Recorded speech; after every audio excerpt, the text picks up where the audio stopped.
Hey Tribe, I'm Christine Ellis, MMO's General Director, bringing you a quick video to help you serve as an interpreter, an incredibly valuable ministry in our clinics. I enjoy serving as a Spanish-English interpreter regularly, and I want to share 3 quick tips with you that, in my experience, will help you minister effectively on one of our teams.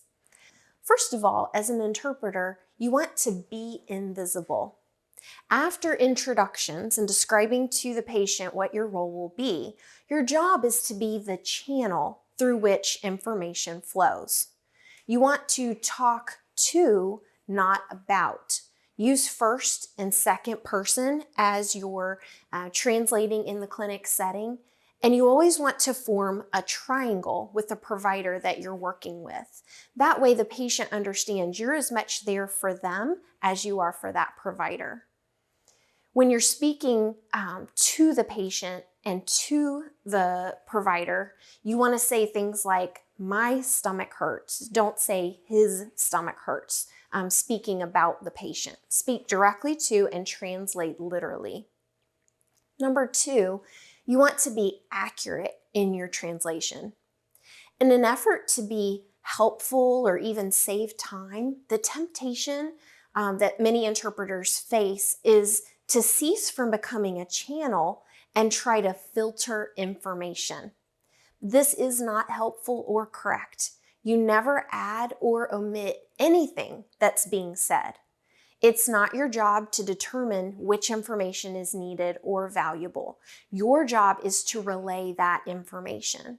So if the patient starts talking about grandma at home, translate every word that they say, even if you don't feel that it's relevant to the topic at hand. Leave it to the provider to steer the conversation back. Also, as you're seeking to be accurate in your translation, you never want to answer a question for someone. As you interpret throughout the day, you're going to hear a lot of repetition. The same questions get asked many times. You're going to hear the interpreter or the provider answer those questions, but you as the interpreter should never ever answer a question for them, even if you've heard that question asked many times. Ask it again and wait for the answer before giving that to the patient.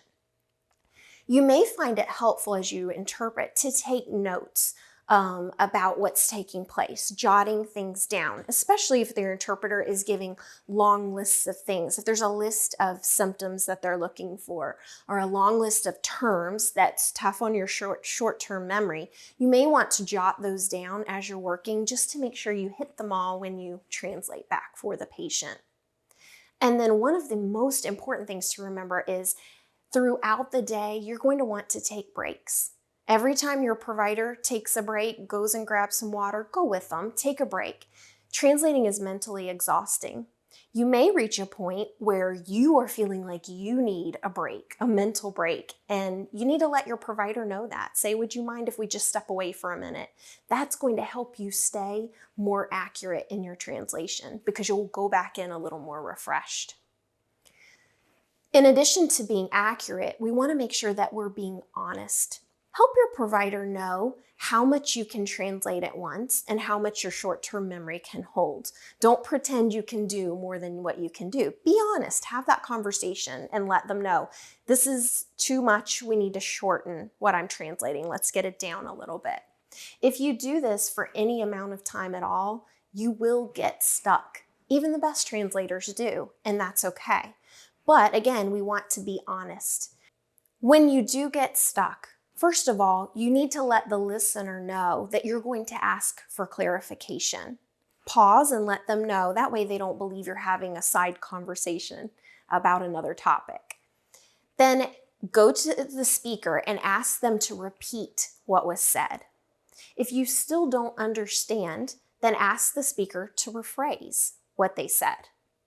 If you're still stuck at that point, you need to let both parties know so that everyone is aware that you're not able to translate what was just said.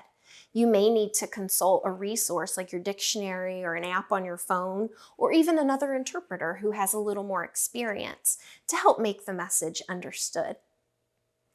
I am so excited about the incredible experience you will have as an interpreter, connecting hurting people to someone who can help while also pointing them to the great physician.